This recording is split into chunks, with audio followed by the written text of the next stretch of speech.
কিরে কাকু এসছে, কাকু এসছে। কিরে তুই কাঁদছিস কেন? কাল মিষ্টি বলছিলাম বলে বাবা ছাতা নিয়ে পড়তে গেছিলাম, আসার সময় ছাতাটা ফেলে চলে এসছি।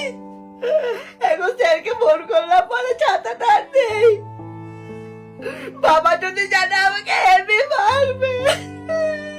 আরে পাগলা, তোর কাকু এসছে না, এখন চিন্তা করছিস কেন? কান্না বন্ধ কর। নতুন ছাতা এনে দিলে হবে তো? হ্যাঁ হবে, বলবো পাল্টে নতুন ছাতা এনেছি, বাবা খুশি হবে। কিছুক্ষণ পর এই নে নতুন ছাতাটা যত্ন করে রাখ। Extra thin with strawberry. এটা কি ছাতা কাকু? এটা তোর বাপকে দেখিয়ে বলবি, দেখো বাবা তোমার জন্য বিদেশ থেকে ছাতা এনেছি, দেখবি কত গিফট দেয় তোকে। থ্যাংক ইউ কাকু। টাটা। साथ निभा जा, साथ निभा जा।